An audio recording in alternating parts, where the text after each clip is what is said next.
सुकट सुकी मच्छी, कोणी ह्याला कोलीम म्हणतं तर कोणी सुकट म्हणतं तर कोणी जवळा म्हणतं. सुकट म्हणजे जी जाडी असते ती.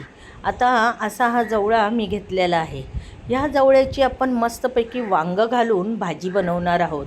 तर सरतेशेवटी आपल्याला काय करायचं आहे बरं, तर पटकन आपल्या किचनकडे जायचं आहे आणि या जवळ्याची कशा पद्धतीने वांगी घालून भाजी तयार होते ते बघायचं आहे. अगदी साधी, सिंपल आणि कमीत कमी मसाल्यामध्ये तयार होणारी ही भाजी चवीला तेवढीच मस्त लागते. तांदळाच्या भाकरीबरोबर खाल तर एक नंबर चव तिला येईल. तुम्ही ही भाजी नक्की करून बघा तुमच्या किचनकडे.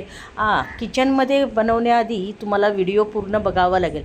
व्हिडिओ स्किप न करता संपूर्ण व्हिडिओ बघा, तुम्हाला खरंच ही भाजी खूप आवडणार आहे. सर्वात आधी तर बाजारात जाऊन आपल्याला हा जवळा म्हणजे छोटी सुकट घेऊन यावं लागेल. तिला व्यवस्थित स्वच्छ करून घ्यावं लागेल. त्यातले खडे वगैरे संपूर्ण काढून टाकावे लागतील, कारण की समुद्रकिनारीला ही मच्छी वाळत असल्यामुळे हिच्यामध्ये धूळ, माती, खडे हे भरपूर प्रमाणात आढळून येतील. त्यामुळे सर्वात आधी तर तिला व्यवस्थित अशी स्वच्छ करून घ्यायची.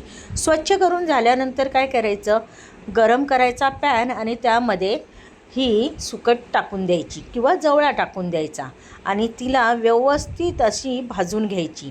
ही पद्धत माझ्या आईची आहे. आईकडनंच ही पद्धत मी शिकलेली आहे. जवळ्याला व्यवस्थित असं भाजून झालं की मग गॅस बंद करायचा आणि त्यामध्ये पाणी ओतून टाकायचं आणि 5 मिनटासाठी ही सुकट आपल्याला ह्या पाण्यामध्ये भिजवून ठेवायची आहे. असं केल्यामुळे ती अतिशय सॉफ्ट बनते, कडकपणा राहत नाही. सुकट पाण्यात भिजवून 5 मिनटानंतर आपण तिला चाळणीत घेऊन व्यवस्थित अशी धुवून घ्यायची आणि तिला पिळून घ्यायची. असं केल्यामुळे सुकट अतिशय सॉफ्ट होते. आता इथे मी 2 वांगी घेतलेली आहे. वाटीभर आपली सुकट असेल त्याच्यासाठी 2 वांगी पुरे आहे. आता वांग्यांना आपण बारीक कापून घेऊया आणि त्यांना पाण्यामध्ये टाकून भिजत ठेवूया, जेणेकरून वांगी आपली काळी पडणार नाही. बारीक अशी वांगी आपण चिरून घेतलेली आहे. पूर्वीच्या काळी काय व्हायचं, माणसं जास्त असायची, त्यामुळे सुकट, सुकी मच्छी काही आणलं ना की त्याला वाढीव प्रमाणात बनवण्यासाठी वांगी, बटाटा हे पदार्थ वापरले जात असत. त्यामुळे पण त्यांची चव मात्र त्याला इतकी कॉम्बिनेशन, म्हणजे वांगं आणि सुकट याचं कॉम्बिनेशन इतकं मस्त झालं ना की पारंपरिक पद्धतीनेच आपण ही वांगी सुकट बनवतोय असं झालं.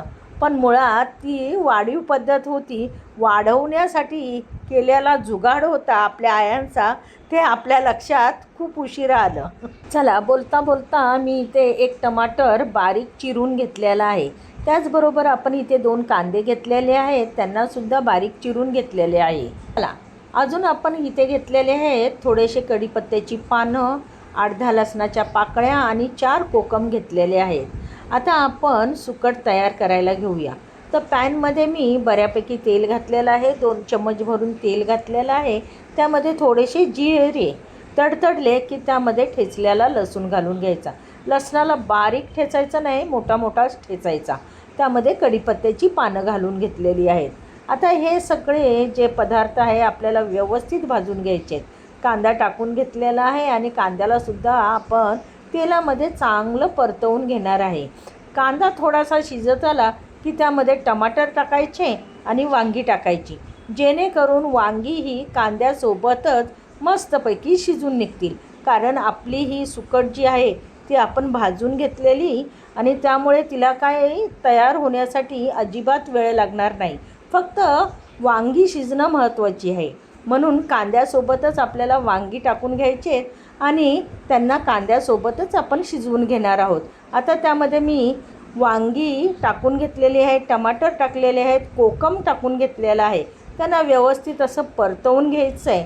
आता गॅस स्लो करायचा, त्याच्यावर झाकण ठेवायचं आणि चांगलं 5-1 मिनटापर्यंत त्यांना शिजवून घ्यायचं आहे. मी आता गॅस बारीक करते आणि झाकण ठेवून ह्यांना शिजवून घेते. चला, 5 मिनटं झालेली आहेत. आता आपण झाकण काढून बघूया. मस्तपैकी आपली वांगी शिजलेली आहेत. बघू शकता तुम्ही, उलटण्याने वांगं अगदी पटकन तुटतं आहे. हे बघा, व्यवस्थित असे त्याचे तुकडे पडतात आहे. ह्याचा अर्थ वांगं आपलं व्यवस्थित शिजलेलं आहे. आता आपलं वांगं, कांदा, टमाटर हे सगळे जिन्नस व्यवस्थित शिजून झालेले आहेत. आता आपण ह्यामध्ये मसाले ॲड करणार आहोत. मसाले म्हणजे काय हो, अतिशय थोडेसे मसाले. आपण हळद टाकलेली आहे अर्धा चम्मच आणि आवडीनुसार तिखट टाकून घेतलेलं आहे. घरातलं जे आपलं लाल तिखट असतं ते टाकलेलं आहे. झालं एवढेच काय ते मसाले ह्यामध्ये बसणार. आता व्यवस्थित असे मसाल्यांना कांद्यासोबत आपण परतवून घेणार आहोत. पूर्वी माझी आई ना कोकम वगैरे कधीच काही तिने टाकला नव्हता, पण हल्ली मी मच्छी, मासे कुठलेही प्रकार असेल तर त्यामध्ये कोकम, चिंच हे प्रकार मी सर्रास वापरते. पण माझी आई अजिबात कोकमाचा वापर कधी तिने केला नाही. आता आपले सर्व जिन्नस व्यवस्थित भाजून झालेत. त्यामध्ये आपण जी भिजवलेली सुकट होती, जवळा होता तो घालून घेतला आणि चवीनुसार मीठ घालून घेतलेलं आहे. एक गोष्ट सांगते तुम्हाला, ज्यावेळी पण तुम्ही सुकी मच्छी बनवत असाल ना त्यावेळी मिठाचं प्रमाण हे थोडंसं कमी टाका, कारण की सुकी मच्छी ही मुळातच खारट असते, त्यामुळे मिठाचं प्रमाण थोडंसं कमी टाकायचं. आता त्यामध्ये कोथिंबीर टाकून घेतलेली आहे आणि व्यवस्थित अशी तिला मिक्स करून घेऊया. आपण व्यवस्थित मिक्स करून झाली की तिच्यावर झाकण ठेवायचं, मस्तपैकी दणदणून वाफ आणून द्यायची. माझी आई माहिती आहे का, मच्छीची जेव्हा पण रेसिपी कुठली करायची, म्हणजे मच्छी फ्राय वगैरे करायची ना, तिने कधी तांदळाचं पीठ, रवा ह्याचा कधीच वापर केलेला नाही. भाकरीच्या तव्यामध्ये तेल टाकायचं आणि त्याच्यावर मसाला लावलेले मच्छी फ्राय करून घ्यायचे आणि इतके चविष्ट मच्छी लागायचे ना, काही विचारू नका. ती पद्धतीने सुद्धा मी मच्छी करते आणि तांदूळ रव्याची पद्धत वापरूनसुद्धा मी मच्छी बनवते. पण खरोखर सगळ्याच पद्धतीमध्ये मच्छी एवनच लागतो, चविष्टच लागतो. 5 मिनटाची दणदणून मी वाफ काढून घेतलेली आहे. मस्तपैकी तांदळाची भाकरी तयारच आहे. आपली ही सुकट जवळा, सुका जवळा तयार झालेला आहे. बघू शकता तुम्ही किती टेम्पटिंग दिसतो. अजिबात काही मेहनत नाही, पण चवीला तितकाच भारी.